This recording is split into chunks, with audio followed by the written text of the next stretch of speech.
many different reasons why people tell lies, but the Bible tells us that lying is wrong. But what makes dishonesty a bad thing? Why is lying wrong?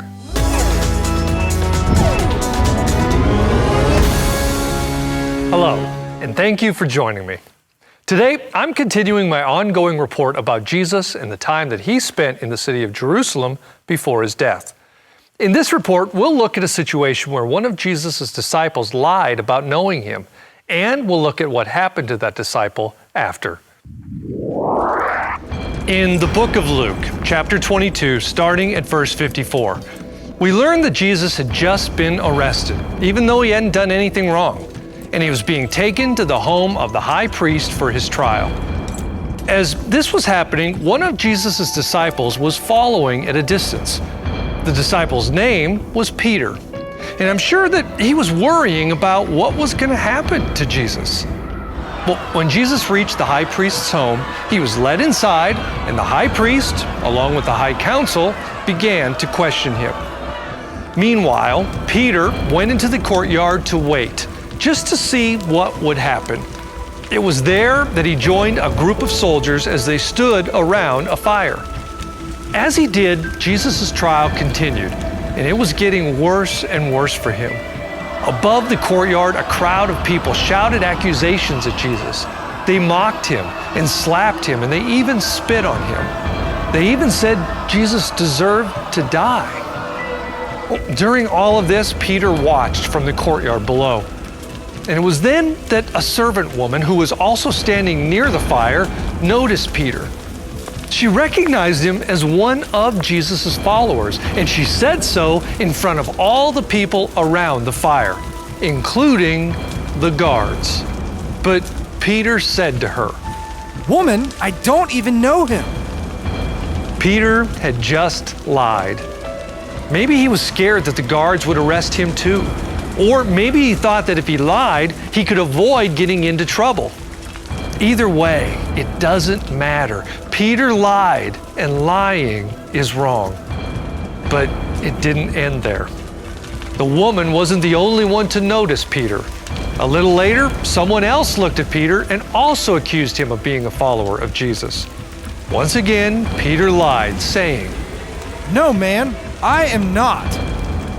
Peter's lie was starting to get bigger and bigger. First, he lied and said that he didn't know who Jesus was. Then he lied and said that he wasn't a follower of Jesus. It was getting worse and worse for him. But you guessed it, the lying still wasn't over. Later that night, a third person said that Peter must be a follower of Jesus.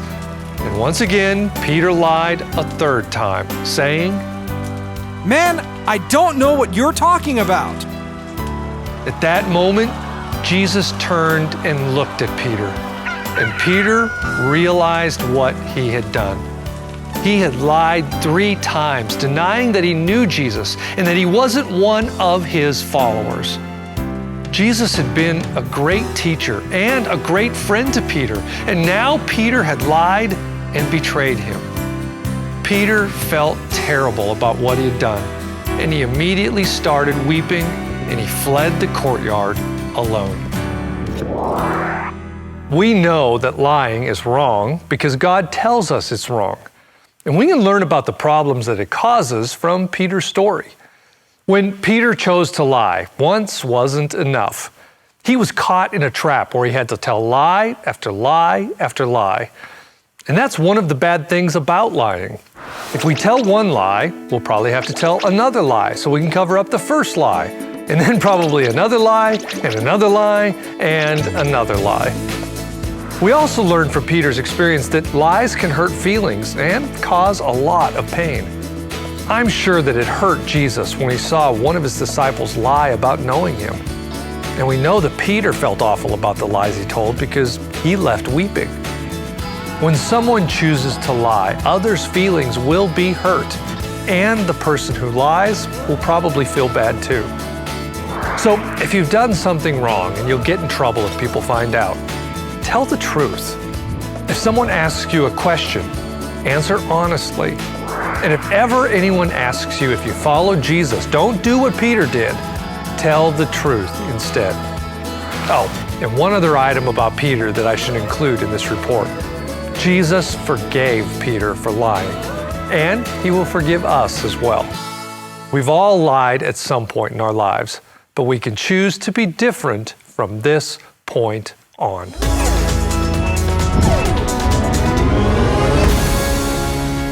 Get ready.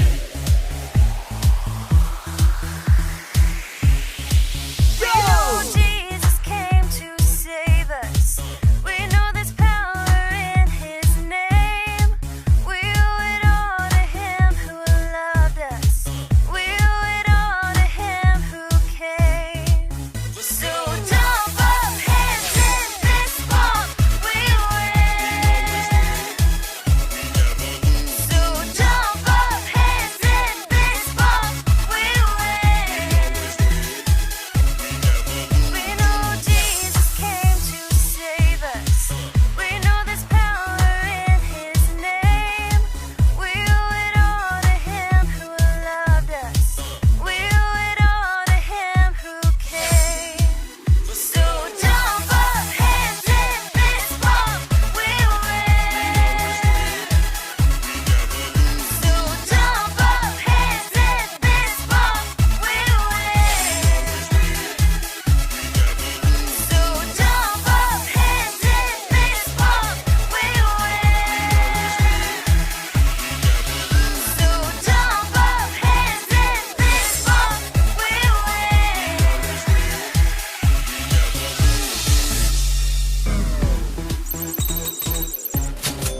You're watching Live 3 Kids.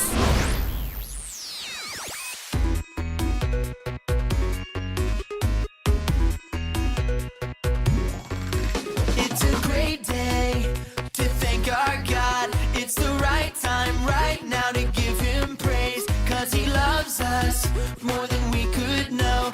Gonna sing it out, shout it out. Everybody let it out. Oh, oh, oh. Oh, oh, oh. Oh, oh, oh.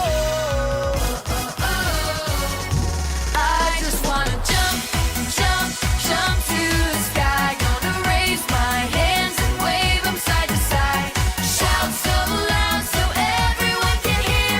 Jesus is alive, hey, hey, and he loves me. And he loves me. God is perfect in every way. He is worthy of all our praise. He has given so much to us. We're gonna sing it out, shout it out. Everybody let it out. Oh, oh, oh. Oh, oh, oh. I just wanna jump, jump, jump to the sky. Gonna raise my hands and wave them side to side. Shout so loud so everyone can hear. Jesus is alive, hey, hey, and he loves me. I just wanna jump, jump, jump to the sky. Gonna raise my hands and wave them side to side. Shout so loud so everyone can hear. Jesus is alive, hey, hey, and he loves me. Jesus is alive, hey, hey, and he loves me. Jesus is alive, hey, hey, and he loves me.